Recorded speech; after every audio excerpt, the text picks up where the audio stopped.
Hola, ¿qué tal a todos? Buenas noches. Muchas gracias por unirse con nosotros en este jueves de sesión bimensual. En esta ocasión, la Sociedad Mexicana de Neuroanestesiología presentará el tema de anemia en el paciente neurocrítico, anemia y transfusión en el paciente neurocrítico. Para este tema nos hace el placer de acompañarnos el doctor Efraín, el doctor él es egresado del Hospital Valentín Gómez Farías, donde hizo anestesiología y posteriormente hizo neuroanestesiología en el Instituto Nacional de Neurología y Neurocirugía Manuel Velasco Suárez en la Ciudad de México y actualmente está trabajando en la ciudad de Guadalajara en el Hospital Valentín Gómez Farías. Nos interesó mucho este tema, dar esta plática y hacer la revisión de algunos artículos, ya que hay ciertas diferencias entre las guías de transfusión que tenemos, tanto las europeas o las americanas, que a veces nos dan rangos de transfusión bastante restrictivos, como esperar un 7 hemoglobina, un 8 hemoglobina, y el paciente neurocrítico va a presentar otras especificaciones, otras indicaciones para dictarnos cuándo es el momento de transfundir y no tener sufriendo el tejido cerebral o no llevar a isquemia al tejido cerebral. Y digo, finalmente también es una maniobra de neuroprotección, poder transfundir en el momento indicado y no prolongar mucho ese momento o la toma de esa decisión. Entonces, el doctor nos va a ayudar con esta revisión de artículos para dejarnos puntos claros o puntos claves de cuándo transfundir al paciente neurocrítico. Doctor Efraín, buenas tardes, muchas gracias por acompañarnos, le doy la bienvenida y lo dejo adelante con la plática. Buenas tardes a todos.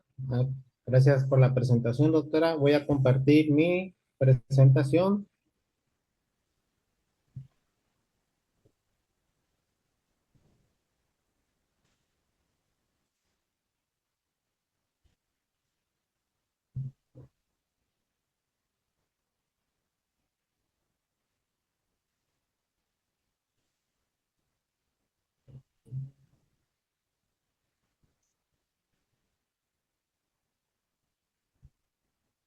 Ok,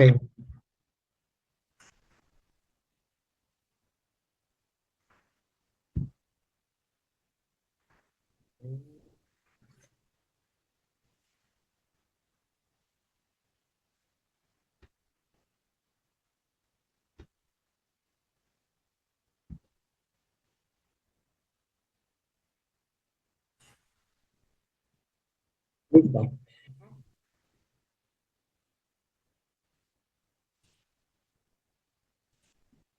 Muy bien. Bueno, buenas tardes a todos los presentes nuevamente.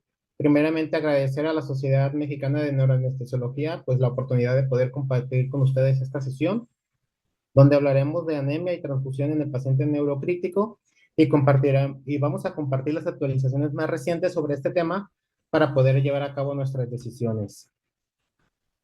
Y bueno, dentro de los objetivos del día de hoy, vamos a dar una breve introducción, hablaremos de los antecedentes que abordan este tema de forma breve, así como vamos a llevar a cabo un repaso de la oxigenación cerebral para enfatizar el dilema de la transfusión. Revisaremos también las lesiones principales cerebrales y cómo es que se han llevado a cabo estos umbrales de transfusión a lo largo de los años. Y por último, los ensayos clínicos controlados que hemos estado esperando con ansia para tener mejor evidencia y tomar mejor nuestras decisiones. Bueno, de forma general, como introducción, ya sabemos que la anemia pues, es una afección muy prevalente entre los pacientes enfermos en las unidades críticas. Más del 98% de los pacientes en alguna unidad de cuidados intensivos va a desarrollar esta. La corrección es aquí el dilema. Mediante la transfusión, hay pacientes que son más vulnerables a efectos adversos y no ha demostrado ser beneficiosa en el paciente sin enfermedad cerebral. Aquí enfatizando que una anemia moderada por abajo de niveles de hemoglobina por debajo de 10, pues no se beneficia mucho. Entonces, aunque parece ser intuitivo que la anemia es bien tolerada en pacientes sanas, existe muy poca, pero muy poca evidencia en los pacientes neurocríticos. Y en los últimos 30 años, entre los pacientes que se encuentran en la UCI, hay muchísima evidencia y se van a dos tendencias, un régimen restrictivo, que es la hemoglobina de 7 a 8, y un régimen más liberal, que es de 9 o mayor, entre 9 y 10. Entonces, estas tendencias han estado muy en auge en los últimos años y vamos a ver hacia dónde pinta el panorama en el paciente con enfermedad o patología neurológica. Bueno, pues esta misma población, como les digo, está muy pobremente representada en estos ensayos y pues por lo tanto nos falta mucha evidencia. No podemos dar una recomendación o hablar de un nivel elevado de evidencia porque apenas estamos haciendo revisiones sistemáticas, tenemos ensayos clínicos que la mayoría son ensayos de cortes, de retrospectivos, observacionales, y a veces estos mismos revisiones sistemáticas llevan a tener una limitación en el metaanálisis y por lo tanto tienen tanta heterogeneidad entre ellos que no tenemos una buena recomendación. Para hablarles un poquito de historia, en el 2012 se publicó la primera revisión sistemática de transfusiones en el paciente neurológico, o sea, hace menos de 12 años, en la revista Critical Care. El artículo se llamó Niveles de hemoglobina y transfusión en el paciente con enfermedad neurocrítica. Se llevó a cabo una revisión sistemática con estudios aleatorizados y no aleatorizados para evaluar el efecto de hemoglobina, para ver la mortalidad, la función neurológica, los días que se llevaban en la UCI o los días de estancia hospitalaria, también si esta misma anemia o transfusión influía en el tiempo de ventilación mecánica o la falla orgánica múltiple, y por lo tanto se tomaron de las bases de datos de estudios alrededor de 4.310 estudios, y al final solamente se quedaron con 6 estudios retrospectivos, que en total contabilizaron un total de 537 pacientes. De estos 6 estudios, 4 correspondían a pacientes con traumatismo craneoencefálicos, un solo artículo a hemorragias subaracnoideas, y el otro artículo era una población mixta de enfermedades neurológicas. De estos 6 artículos, 3 eran ensayos clínicos aleatorizados y 3 eran estudios de corte retrospectivos.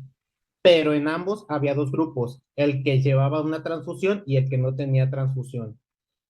En esta revisión sistemática, los niveles de hemoglobina más baja oscilaron entre 7 y 10 y los más altos entre 9.3 y 11.5. Se les dio un seguimiento aproximadamente de 28 días a los 6 meses para poder valorar estos resultados. Y bueno, ¿qué es lo que obtuvimos?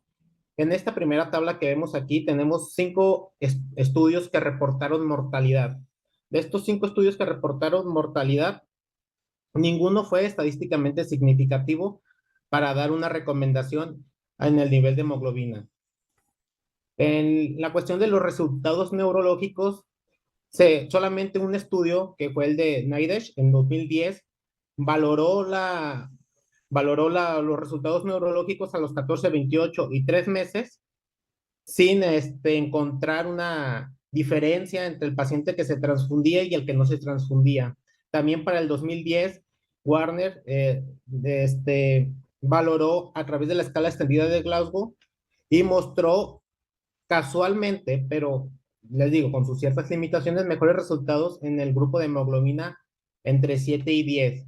Pero como era un ensayo con tanta heterogeneidad, se quedó solamente como una revisión sin poder dar una recomendación.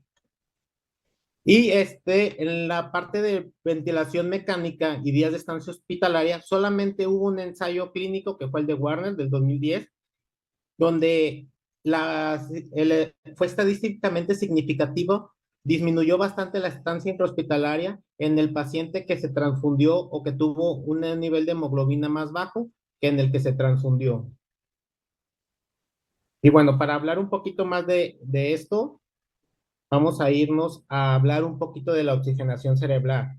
Al hablar de transfusión es importante dar un breve repaso de la fisiología de la oxigenación cerebral. Hay que tener en cuenta que el cerebro es altamente activo metabólicamente, con la tercera tasa metabólica más alta de todos los órganos y tejidos humanos. Esto casi depende del metabolismo de la glucosa, que está acoplada al oxígeno para mantener su funcionamiento normal, por lo que se requiere un flujo constante de sangre arterial oxigenada. A pesar de su pequeña contribución, pues el cerebro tiene una masa corporal total del 2%, recibe un gasto cardíaco de entre el 10 y el 20%, y representa el 20% del consumo total de oxígeno del cuerpo, que trasladado a números son 50 mililitros de oxígeno por minuto o 3.5 mililitros por cada 100 gramos de tejido minuto. Y bueno, el suministro de oxígeno es lo más importante aquí. El suministro de oxígeno va a estar dado por el flujo sanguíneo cerebral y el contenido arterial de oxígeno, que se representa con esta fórmula. Recordar que el flujo sanguíneo cerebral en adultos normales se mantiene estrictamente a aproximadamente en 50 mililitros por cada 100 gramos de tejido por minuto. Y este mismo se va a conceptualizar o lo vamos a referir utilizando leyes físicas como la ley de Ohm y la ley de Pausil. Recordando un poquito estas leyes, recordar la ley de Ohm es una fórmula básica de física que aplicada en el sistema cardiovascular es el flujo de sangre a través de un vaso que es causado por un gradiente de presión. Este gradiente de presión es a través de dos flujos, el flujo laminar y el flujo turbulento. Y la ley de Pausil nos dice que nos sirve para determinar el flujo laminar de un líquido con cierta viscosidad a través de un tubo. Entonces, en base de estas dos fórmulas, es como se obtiene también la capacidad, la fórmula para obtener la concentración arterial de oxígeno. Y aquí tenemos esta fórmula.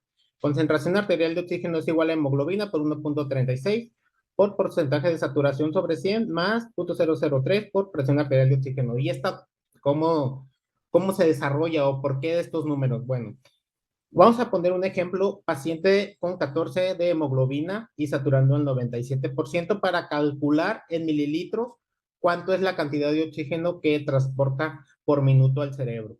Entonces, 14 de hemoglobina por 1.36. El 1.36 hace referencia a que cada gramo de hemoglobina va a transportar aproximadamente 1.36 mililitros de oxígeno.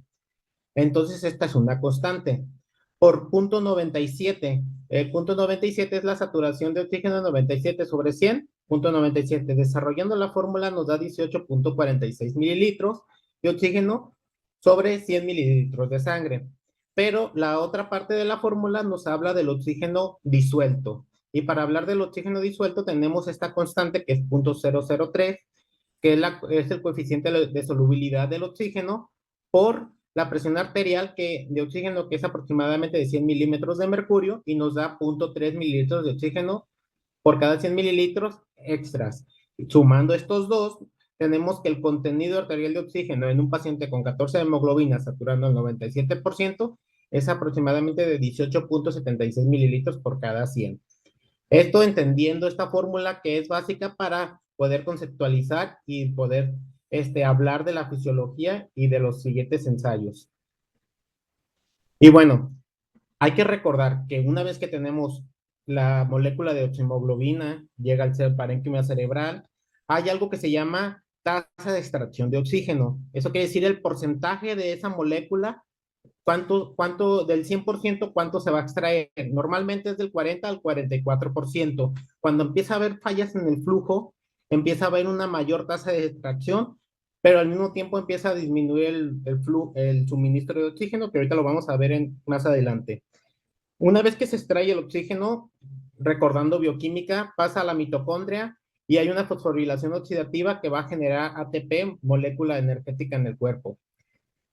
Algo importante en la anemia es que se va a reducir la cantidad de oxígeno que se va a transportar.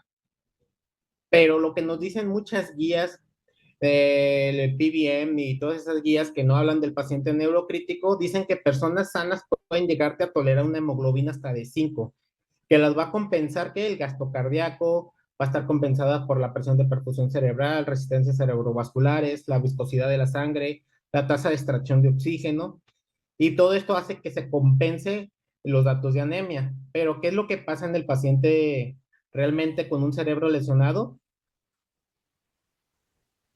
Bueno, entonces, principalmente ha habido estudios y los estudios se están desarrollando en traumatismo craneoencefálico y en hemorragia subaracnoidea. Entonces, se han hecho estudios en microdiálisis donde una hemoglobina ya menor de 9 se asocia con una menor tensión cerebral de oxígeno y una mayor proporción lactato-piruvato. Esto quiere decir que estos son datos de mal pronóstico de alteración del metabolismo.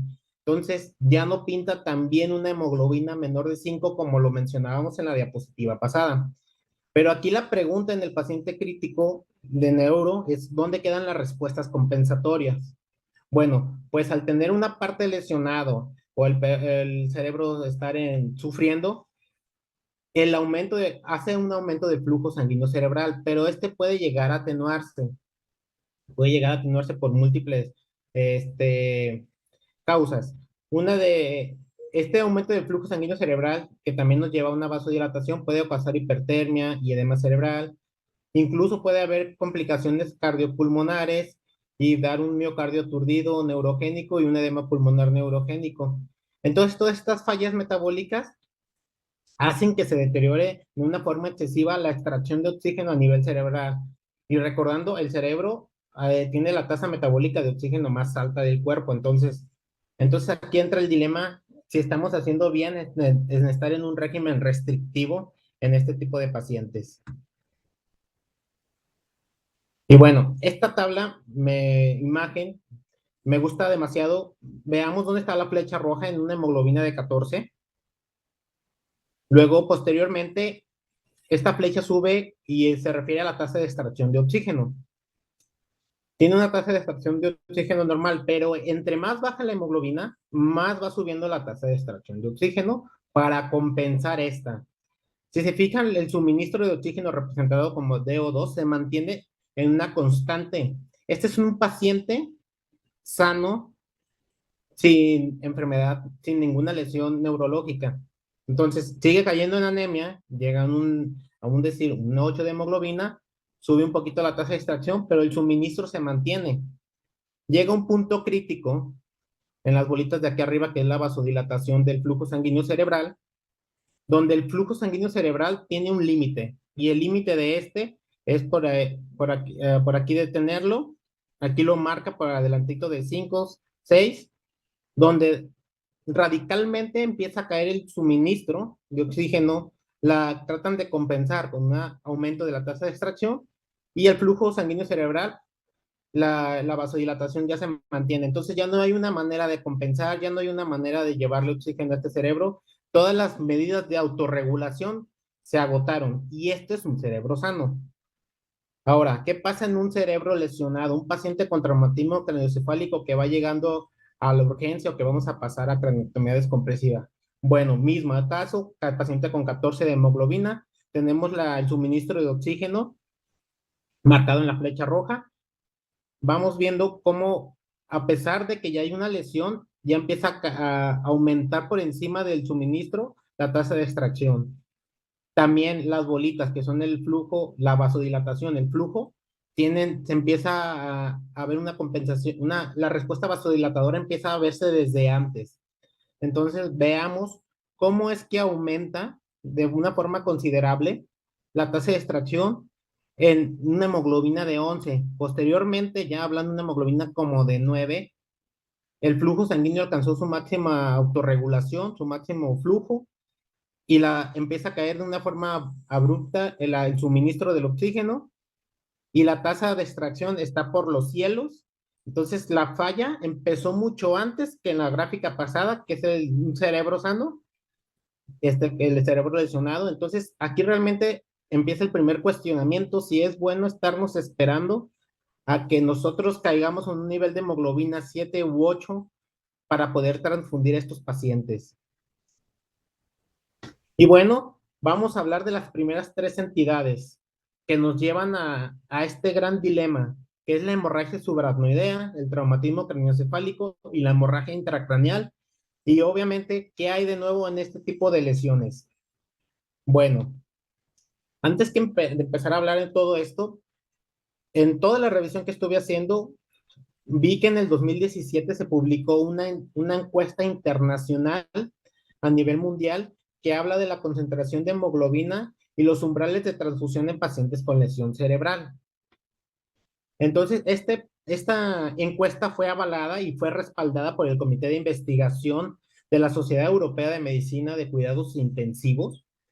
Esta sociedad europea, que fue la primera, les digo, en hacer este tipo de encuesta, antes de empezar a hacer un protocolo, que lo vamos a ver más adelante, que es el protocolo TRAIN, quiso investigar cuáles eran los umbrales de transfusión de los médicos que trabajaban en diferentes UCIs en el mundo y cómo le hacían. Obviamente seleccionaron ciertas unidades de cuidados intensivos uno de esos requisitos era que fueran terapias intensivas con más de 50 pacientes con lesión cerebral al año, no necesariamente eran unidades de cuidados intensivos exclusivamente neurológicas. De hecho, solamente el 20% de estas unidades de cuidados intensivos eran exclusivamente neurológicas.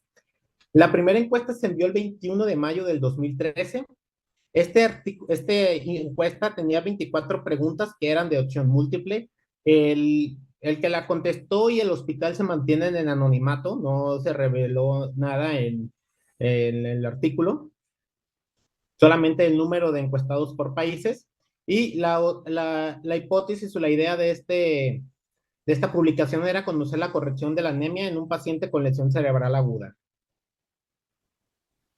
Y entonces, pues ellos obviamente se dieron y trazaron varios factores. Uno de los factores que más les movió son por los datos geográficos de que cada zona o área puede tener o puede ser muy diferente. Entonces, la primera zona la dividieron, las zonas las dividieron en 5. La primera zona es la europea, la segunda zona América del Norte, luego América Central y del Sur, Asia y África y Oceanía.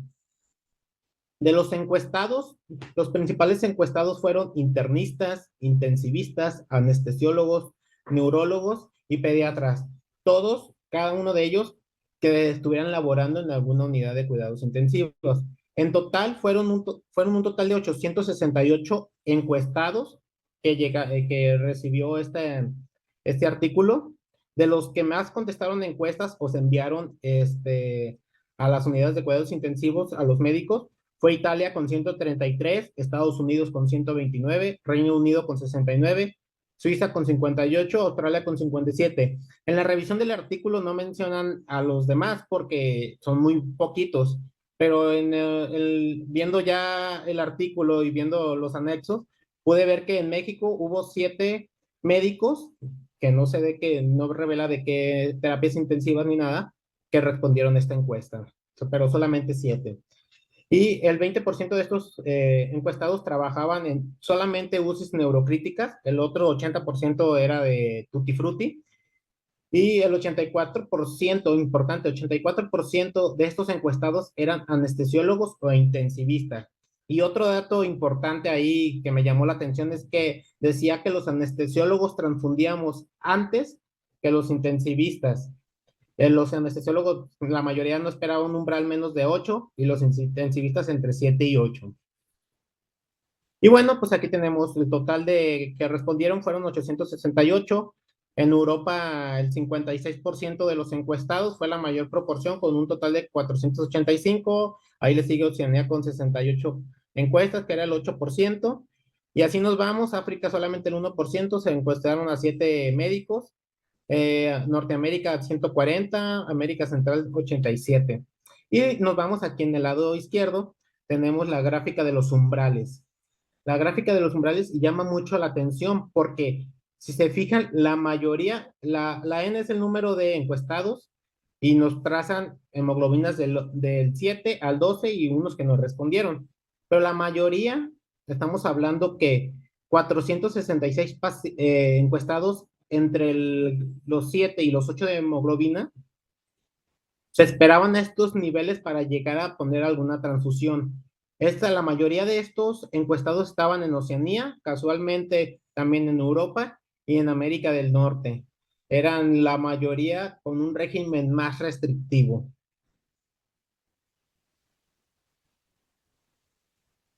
Y por último, esta tabla que también llama la atención, que fueron los principales padecimientos que ellos encuestaron, pero para fines prácticos de nosotros nos llama la atención 3, que es el traumatismo craneoencefálico, la hemorragia subaracnoidea aneurismática y la hemorragia intracraneal. Si vemos, los umbrales de hemoglobina para traumatismo craneoencefálico son menores del 50% o rozando el 50%, o sea que a pesar de que estos médicos recibieron un paciente con traumatismo craneoencefálico, no se esperaban tanto para llegar a transfundir a un paciente, menos del 50%. Luego seguían los de hemorragia subaracnoidea, más de la mitad de los médicos sí llegaban a esperar umbrales de 8 y 7, y en hemorragias intracraneales, tenían un umbral un poquito más alto, hasta el 70% de los médicos llegó a esperarse a que cayera entre 7 y 8 de hemoglobina.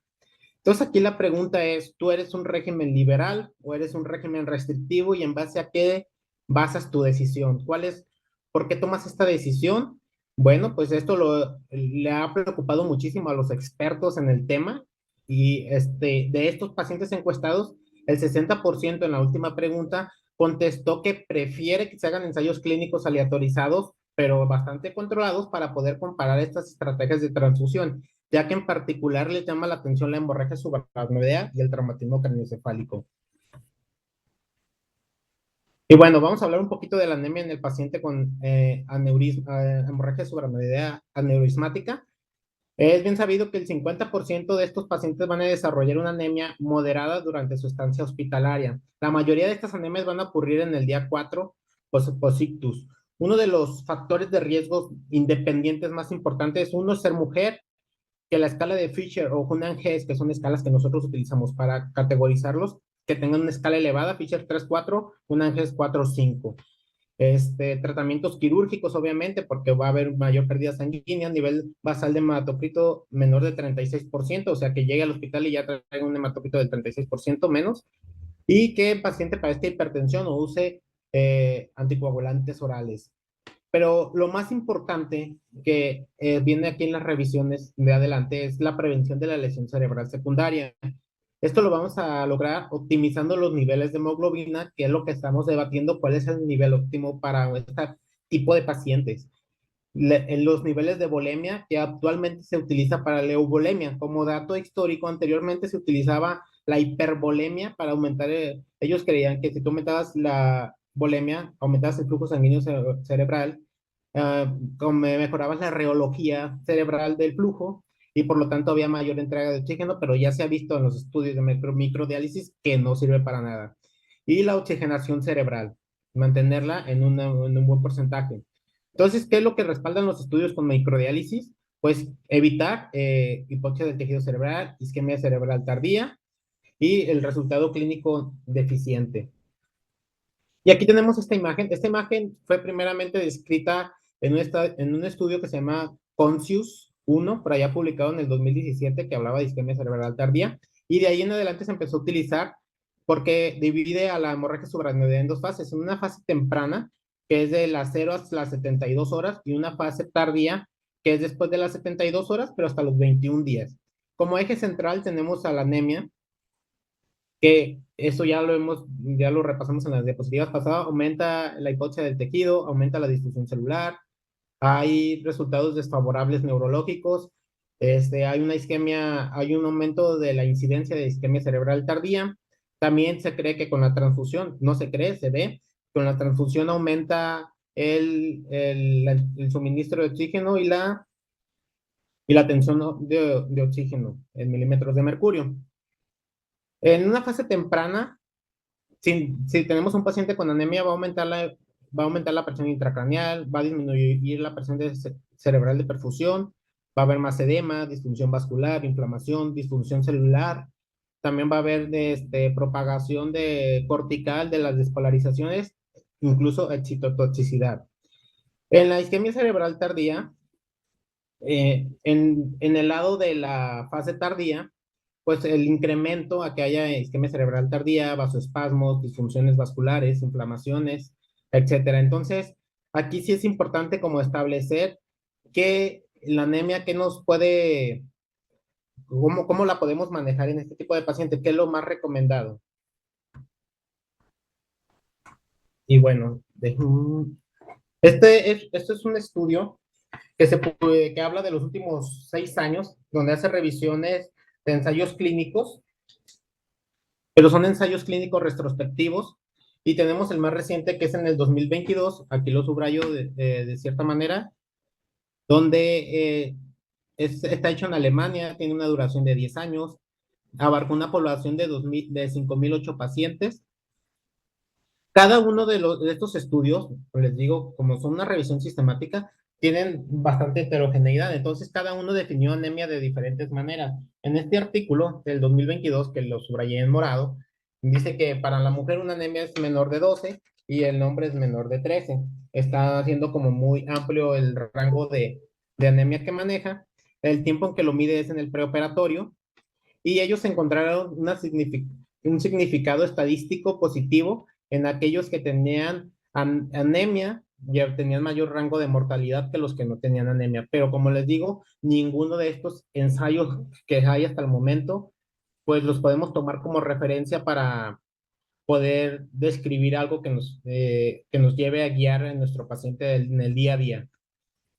Entonces, pues nos vamos a las guías o a las sociedades principales que nosotros tenemos. Entonces, bueno, tenemos el Comité Británico de Hematología. Dice que los pacientes deberían tener hemoglobinas entre 8 y 10. Ellos dan un nivel o nivel de evidencia 2D que no es muy alto. Luego tenemos la Sociedad de Cuidados Neurocríticos, que su última guía fue en el 2022. Esta sociedad primeramente mantuvo unos niveles de 8 a 10, esto con el rango de evitar la isquemia cerebral tardía. Luego identificaron que no había mucha evidencia y se bajaron a mantener hemoglobinas mayor por arriba de 7 en pacientes con hemorragias subaracnoideas. Pero si se fijan en el nivel de evidencia de esta sociedad neurocrítica, pues no recomienda y no tienen ningún nivel de evidencia para ellos. La sugerencia que ellos hacen. La AJA o la Sociedad Americana de Stroke también dice que hay que mantener los niveles óptimos de hemoglobina, pero no dice cuánto, y solamente dice que es bueno transfusión para mantener niveles óptimos y da una clase 2B. La sociedad china y la sociedad japonesa y la sociedad europea, perdón, ni siquiera discuten los rangos de transfusión o los niveles de hemoglobina, por lo tanto no dan ningún nivel de evidencia. Entonces, bueno, pues si estas son las principales guías que tenemos a nivel mundial y no hacen ninguna referencia, pues ¿en qué nos podemos basar? La pregunta que nos hacemos. Vamos a cambiar de diapositiva.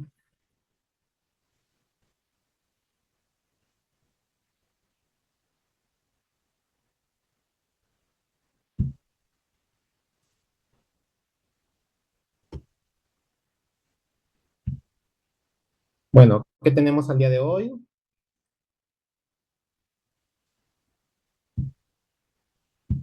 Y bueno, pues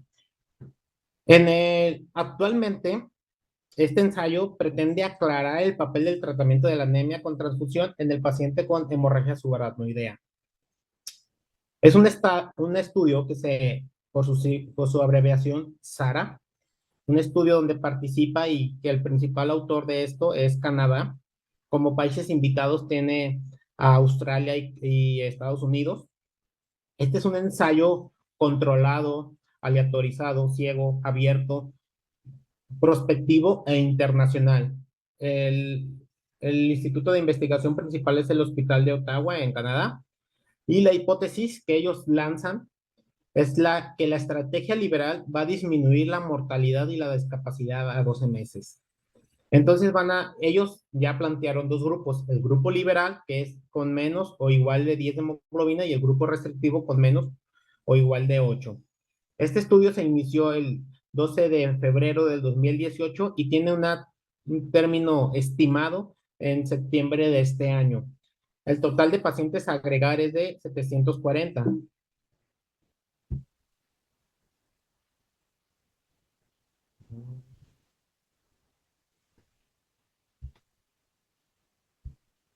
Y bueno, aquí tenemos la línea de tiempo de, de este estudio, donde primeramente pues los criterios de inclusión que ellos manejan es que el paciente tenga más de 18 años, que sea su primer episodio de hemorragia subaracnoidea, que sea un diagnóstico que se confirme por neurocirujano o endovascular, que tenga una hemoglobina menos de 10 dentro de los primeros 10 días post ingreso, que es la forma que aquí tenemos marcada, hemorragia subaracnoidea, elegibilidad. Entonces se le toma una hemoglobina basal llegando y empiezan a hacer la aleatorización de los pacientes.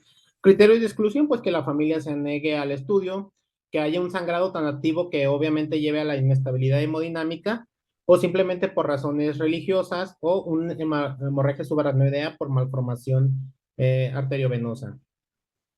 Entonces, una vez que ya cumple los 10 días y que se eligió y se aleatorizó, se va al régimen restrictivo, es opcional la transfusión, o el régimen liberal, que si requiere transfusión se le puede poner en este lapso del 10 al día 21, se hace la intervención de la transfusión si es que se requiere para mantener esos niveles, ya sea para restrictivo o liberal, y ya se le da el seguimiento por 21 días exclusivamente, ya sea que se haya dado de alta o haya tenido algún cierto, o haya muerto, o haya tenido, o haya resangrado.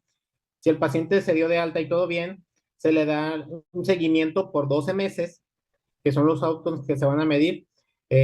A 12 meses se va a medir la escala funcional por el ranking modificado, y también va a haber valoraciones secundarias, como por ejemplo la medida de independencia funcional que viene ahí como el fin, o la escala de calidad de vida, las unidades de transfusión que requirieron, la mortalidad, los días en UCI, el riesgo de incidencia de isquemia cerebral tardía, complicaciones de transfusiones, etcétera. Y bueno, pues este estudio se está llevando a cabo. Estamos esperando para ver, porque este estudio habla exclusivamente de los pacientes con hemorragia subaracnoidea. ¿Y qué es lo que tenemos en pacientes con traumatismo craneoencefálico? Bueno, pues hay una incidencia, ya lo sabemos, casi de 69 millones de casos por año a nivel del mundo por cualquier tipo de traumatismo, ya sea moderado o grave. Es una enfermedad tan heterogénea que abarca un amplio espectro de gravedad, demografía, fisiopatología, pero se ha visto que el pilar del tratamiento es minimizar la lesión cerebral secundaria, como optimizando el suministro de oxígeno. Y volvemos a la fisiología de las primeras diapositivas. El suministro de oxígeno lo vamos a lograr si está decayendo en un paciente con lesión cerebral a través de glóbulos rojos. Y estos glóbulos rojos, pues, tiene que ser a través de una transfusión sanguínea. Y pues se han hecho varios estudios de cortes de la anemia y la baja tensión de oxígeno a nivel cerebral, y no se asocian a resultados clínicos deficientes, pero también la transfusión puede comprometer la autorregulación. Entonces ahí hay una cierta controversia. Y como antecedente de traumatismo craneoencefálico tenemos este artículo, que es un artículo histórico publicado allá en 1999 por la revista New England Journal of Medicine, que es un estudio multicéntrico, aleatorizado, controlado, de las transfusiones en unidades críticas. Entonces aquí el objetivo de este artículo fue determinar una estrategia liberal o restrictiva de transfusión en el paciente crítico en general. Ellos trataron de medir la muerte a los 30 días y la falla orgánica. Hubo un total de 838 pacientes que formaron parte de este régimen restrictivo liberal, y lo importante de aquí es que por primera vez se agregó en el 1999 a 67 pacientes con traumatismo craneoencefálico.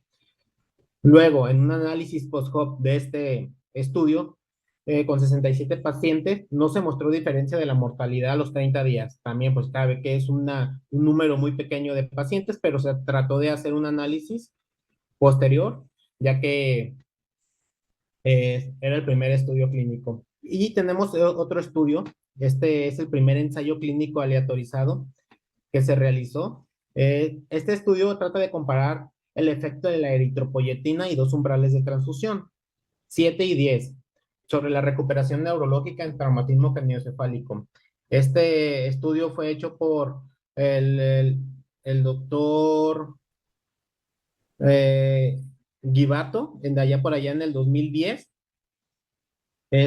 Incluyó a 200 pacientes que aleatorizó de diferente manera. ¿Cómo? Bueno, primeramente, bajo un régimen restrictivo, tenemos a menor de 7, 49 pacientes. De esos 49 pacientes, 18 recibieron 5 dosis de eritropoyetina, otros recibieron 3 dosis de eritropoyetina dentro de este régimen restrictivo, y 50 pacientes no recibieron ningún régimen de eritropoyetina. En el lado contrario, de estos pacientes, solamente 74 llegaron a hacerse una valoración de la escala extendida de Glasgow a 6 meses. En el otro lado tenemos los primeros 53 pacientes de un régimen liberal. 20 recibieron 5 dosis de eritropoyetina, otros 33 3 dosis de eritropoyetina, y 48 no recibieron nada. de estos pacientes con un régimen liberal, 78 terminaron con una valoración completa a los 6 meses. Fue el estudio hasta ese momento que más control y había tenido sobre los pacientes, pero aquí el problema fue que hubo la introducción de la eritropoyetina para verle los resultados neurológicos. Y bueno, ¿qué concluyeron? Que el régimen con tratamiento de eritropoyetina no hubo ningún significado en ninguno de los pacientes, en ninguno de los grupos, por lo tanto, no que se recomendó nada con eritropoyetina. El, la escala de coma de Glasgow extendida a los 6 meses en el grupo de 7 tuvo 37 pacientes favorables, que fue un 42,5%, y en el régimen de 10 de hemoglobina, 31 pacientes, haciendo el 33% de estos, y haciendo una P estadística de 0,34, que no fue nada significativa. Sin embargo, sí hubo un significado en la cuestión de eventos tromboembólicos. En los pacientes que se llevó a hemoglobinas mayores de 10, hubo 22 pacientes que tuvieron algún tipo de evento, y en el de 7 hemoglobinas solamente 8, y aquí sí hubo una P casi significativa. ¿Y qué tenemos al día de hoy de traumatismo craneoencefálico? Bueno, este estudio se llama EMOTION, es una niveles, umbrales de hemoglobina de transfusión en el paciente con lesión cerebral traumática. Es un estudio multicéntrico, aleatorio, es un protocolo clínico. Las principales grupos que participan son los grupos canadienses de cuidados críticos, de cuidados de la salud, grupos canadienses de traumatismos craneoencefálicos, de investigación, y también de grupos canadienses de anestesia perioperatoria. Este prácticamente está hecho por un canadiense que es el doctor Alexis Turgeon, que está en la Universidad de Quebec, y ahorita vamos a desarrollar este ensayo clínico, que es de los que está más completo. Y bueno, el objetivo primario de este ensayo clínico es el resultado funcional neurológico a los 6 meses. Vamos a valorar con una escala de resultados de Glasgow ampliada cómo se mejoraron. También vamos a ver el objetivo secundario, pues el resultado funcional, la calidad de vida, resultados psicológicos y mortalidad a 6 meses. También es, pues, como les digo, es un diseño multicéntrico, ya que hay varios países involucrados, pragmático, aleatorizado, abierto y ciego. La población son pacientes adultos ingresados a UCI con un traumatismo craneoencefálico cerrado agudo y una anemia moderada, con una hemoglobina menor o igual a 10. Y el método, pues se asignaron aleatoriamente dos estrategias de transfusión. Esta estrategia se va a mantener hasta el alta, y se va a valorar en 6 meses los resultados que vamos a tener. Los criterios de inclusión aquí los tenemos, ya se los había mencionado: mayor de 18 años, traumatismo craneoencefálico, hemoglobina menos de 10. Los criterios de exclusión importante, pues que tenga dilatación pupilar, Glasgow menos de 3, datos de MC, sangrados activos, etcétera. Y bueno, aquí tenemos el flujograma.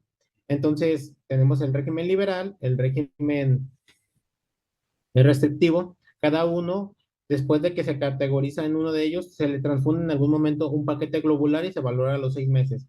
Este paciente, se reclutaron un total de 742 pacientes. Los países que participaron fue Brasil, Canadá, Francia y Reino Unido. Y el paciente número 742 se recolectó en el hospital de Ottawa el 13 de abril de 2023. Este estudio duró del 31 de agosto al 16 del 2017 al 16 de febrero del 2024. Pero, aquí viene el pero. Entrando en la página principal de este grupo, no hay resultados publicados. Si nos metemos a la página de ensayosclínicos.gov y vemos que el estado del reclutamiento aparece terminado con la fecha última que les mencioné de finalización del estudio, pero todavía no publican los estudios. Aquí mencionan que tienen hasta un lapso de 6 meses para poder publicar este resultado, pero yo creo que a lo mejor están esperando algún congreso o algún evento importante para poder llevar a cabo estos resultados. Y claro que van a llamar la atención porque es un estudio tan controlado que vamos a poder, en base a eso, manejar mejor nuestras decisiones de transfusión en estos pacientes con traumatismo craneoencefálico. Y por último, tenemos el estudio TRAIN, que son estrategias de transfusión en pacientes con lesión cerebral agudas. Es un estudio también multicéntrico, aleatorizado, intervencionista. Este está hecho por el Hospital Universitario de Bruselas, se llama Erasme. Los fondos son recolectados por la Sociedad Europea de Cuidados Intensivos y el doctor a cargo es el doctor Fabio Tacón, que es un intensivista de este hospital. Y bueno, esta es la llave en el cual la elegibilidad del paciente. Tenemos aquí como es lesión cerebral sin especificar cuál. Tenemos el paciente con traumatismo craneoencefálico, hemorragia subaracnoidea e hipertensión hemorragia intracerebral. Las tres principales patologías que nos llaman la atención en el paciente, pues ya que puede ser quirúrgico. Dentro de los primeros 10 días de su admisión, vamos a ver si cumple con estos criterios que manejan aquí: mayor de 18 años, menos de 80, Glasgow menor de 13 y con estancias que no tenga que no llegue después de 72 horas a la SUSI o que tenga una hemoglobina menor o igual a 9. Si cumple estos requisitos, se va a aleatorizar en alguno de los dos grupos, ya sea en el grupo restrictivo, que va a tener es en el grupo con hemoglobinas menores de 7 o en el grupo liberal con hemoglobinas menores de 9. Se le va a dar un seguimiento por 28 días a estos pacientes aleatorizados. El principal punto va a ser la escala de coma de Glasgow con una buena puntuación de 6 a 8, ya que una vez se haga la valoración a los 180 días. Y como de forma secundaria vamos a tener pues la supervivencia a los 28 días, el tiempo de estancia hospitalaria, riesgo de infección, el manejo de los líquidos. Este estudio se llevó a cabo en 72 UCIs de Europa, o en un total de 850 pacientes. Inició en el 2016, en septiembre del 2016, y finalizó exactamente en junio del año pasado, el 30 de junio. La hipótesis también de este ensayo es que la estrategia liberal mejora los resultados neurológicos a los 6 meses, al igual que el estudio de Emotion, pues los dos esperan resultados neurológicos favorables con una estrategia liberal en base a toda la fisiopatología que hemos estado mencionando a lo largo de la charla. Lo único malo también aquí es que no tenemos todavía resultados. Ahí sigue apareciendo también en la página de clinicaltrial.gov sin resultados, en espera de que el Congreso de la Sociedad Europea de Cuidados Críticos viene por ahí en agosto o septiembre, a lo mejor por ahí los vienen publicando. Y bueno, como conclusiones, pues la transfusión está respaldada en el paciente con lesión cerebral aguda a base de los fundamentos fisiológicos.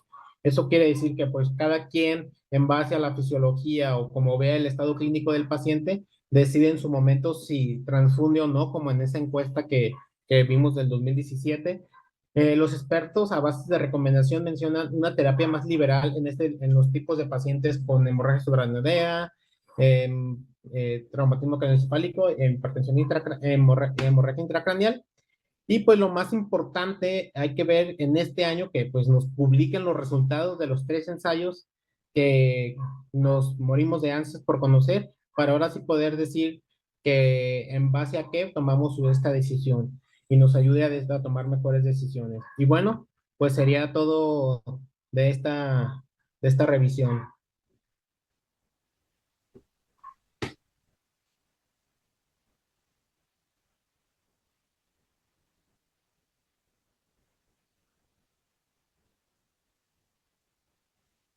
No sé si alguien del público, alguna duda, pregunta.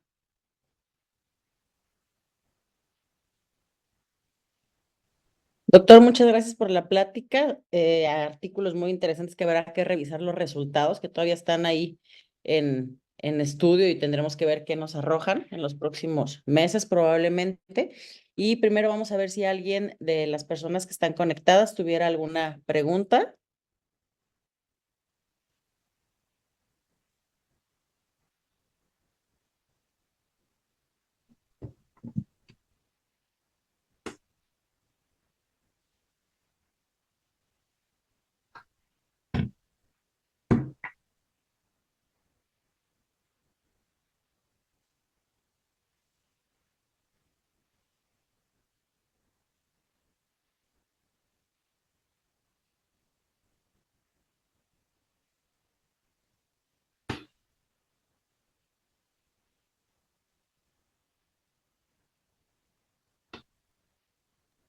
Vamos a esperar a ver si se animan con alguna pregunta. Por lo pronto, me gustaría a lo mejor, no sé, tomar en cuenta un punto que muchas veces decimos nosotros. Cuando nosotros tenemos un rango, ¿no? Ahorita decías, bueno, ¿qué cifra esperamos? 9, 8, 7 hemoglobina. Sin embargo, hay un artículo en Ah, el 2023. Déjame, lo checo. Salió en el Neurosurgery en el 2023 y se llama Asociación de la Caída Posoperatoria de Hemoglobina y ujú. su asociación con la mortalidad después de una craniectomía por un tumor cerebral. En este artículo, algo que me llamó mucho la atención es que decía, bueno, las guías de transfusión nos recomiendan una conducta restrictiva, ¿no? Ya lo vimos, 7, 8 hemoglobina en pacientes asintomáticos. Sin embargo, lo que ellos ven es que a mayor caída de la hemoglobina postoperatoria está asociada con el incremento de complicaciones isquémicas. Pacientes con hemoglobina basal que anormalmente está alta no pueden tolerar la caída aguda de hemoglobina, aunque el valor de hemoglobina permanezca normal, porque necesitan valores más altos para mantener un suministro adecuado de oxígeno a los tejidos. ¿Qué quiere decir? Que de repente nosotros tenemos pacientes que llegan con hemoglobinas de 16, 17, y pues eso sabemos que no es del todo normal o del todo Sí. lo esperado, ¿no? A lo mejor ese paciente está hemoconcentrado o dice, no, pues es que es fumador y por eso trae esa hemoglobina de 16, 17. Pues sí, pero eso no quiere decir que por eso vayas a dejarlo o que vayas a sacar su sangrado permisible basado en esa cifra de hemoglobina o en un hematocrito a veces que llegan de 48, 50. Entonces, dices, no, pues si tiene un hematocrito de 50, vamos a calcularle el permisible a 30. Ajá. O sea, pues obviamente no, te va a No, salir un sangrado permisible altísimo. 1800, 2000, y no te vas a esperar a que sangre 2000 el paciente ya que llegue a 8 hemoglobina para decir, bueno, es momento de transfundirlo. Entonces, lo que nos dice este artículo, que a lo mejor muchos no necesitamos un artículo que nos diga eso, porque pues a lo mejor el sentido común te dice, pues no lo voy a dejar sangrar 2000 si ya rebasó el 30% de su volumen sanguíneo corporal. Sin embargo, este artículo lo fortalece, digamos, o lo pone en papel, que nos dice que la variación de la hemoglobina del 25% o más está asociada a mayor mortalidad, incluso si el nivel de hemoglobina se mantiene por arriba de 7. ¿Qué quiere decir? Que a lo mejor un paciente que ingresó con 16 de hemoglobina y ya estamos en 9 Ya. o 10, ya requiere transfusión. No necesariamente tenemos que esperar hasta que llegue a 8 o a 7. Muchas veces ese paciente con 10 ya está dando cambios hemodinámicos que nos están dando la pauta para iniciar una transfusión. Decimos, no, pero es que tiene 10 de hemoglobina, a lo mejor aguanta que llegue a 9. No, porque ese paciente, pues a lo mejor te digo, ya sangró más de 1500 o más de 1200 y ya no va a ser, en este caso específico, pues no va a ser bueno para el cerebro que estamos tratando, porque aparte ese cerebro ya tiene una lesión primaria y solo vamos a agravar la Sí. secundaria. Y si lo vemos en un enfoque global, pues tampoco el riñón va a tolerar ese sangrado. Entonces, aparte, podemos tener una insuficiencia renal aguda en el posquirúrgico si no transfundimos en el momento indicado. Sí, sí, totalmente, doctora. Entonces, pues sí, digo, como los umbrales, de hecho, en los estudios, cómo categorizaban las zonas geográficas para ver que los umbrales de hemoglobina, pues son diferentes entre las diferentes zonas del mundo, en los diferentes continentes, para ver cómo se basaban los umbrales de transfusión. Pues es importante también saber aquí cómo estamos, un paciente como dice, 16 de hemoglobina ya llegó a 10, pues y estará sufriendo ese cerebro, es lo más obvio que va a estar pasando. Digo, y más si hablamos de los pacientes en extremos de la vida, ¿no? Si hablamos de Ah, pacientes sí, geriátricos, bueno, también ahí ya es otro escenario. boleto. Entonces, creo que sí nos deja también un buen panorama y buenos puntos claves a seguir y seguir investigando y revisar los artículos que nos compartiste para que nos ayuden a dictar estas mismas, ¿no? Nos dice el doctor Mario Suárez. Muchas gracias al doctor Ruiz por su plática, pero como dijo acertadamente, depende de cada paciente, gasto cardíaco, función pulmonar, enfermedades crónicas, estabilidad de las mismas y todo esto, ¿no? Dice que, ¿qué opinas? al No, respecto. totalmente, individualizar el momento de la transfusión de cada paciente es importante. Digo, hay estudios en microdiálisis que a pesar de que mantiene a veces un buen gasto cardíaco, empieza a haber marcadores de inflamación ya que es la relación piruvato-lactato, pero igual no en todos lados hay la posibilidad, o no sé en dónde haya posibilidad de hacer una microdiálisis para basar mejores decisiones, pero sí en pacientes sanos con un buen gasto cardíaco y todo, pues yo creo que hay que individualizar el caso para la transfusión. Claro. Nos comenta el doctor Edward Orange. Voy a hacer un poquito el resumen. Dice que Ajá. que si en alguna de las publicaciones se menciona algo acerca de las fechas de extracción de la sangre que se va a transfundir, porque, por ejemplo, dice que en neonatos o en transfusión masiva se recomienda que las unidades tengan menos de 7 días de extracción por la asociación que tiene la lesión del eritrocito al almacenamiento prolongado. Entonces, pues sí que obviamente vale Fíjese la pena que, fíjese que considerarlo, ¿no? en los tres ensayos clínicos que mencioné al final, el Emotion, Brain y el SARA, que son donde están transfundiendo, en los anexos que revisé de cada uno en particular y me metí a fondo en cada uno de sus estudios en sus páginas, no habla nada de cuánto tiene que tener en la unidad de fecha, de cuánto tiempo tiene que tener ese paquete globular. Igual sería interesante pues mandar algún correo a alguno de esos ensayos porque están los contactos de estos doctores que llevan a cabo esos protocolos como para saber cuánto tiempo tiene ese paquete, que igual puede también influir en los resultados de los niveles de hemoglobina.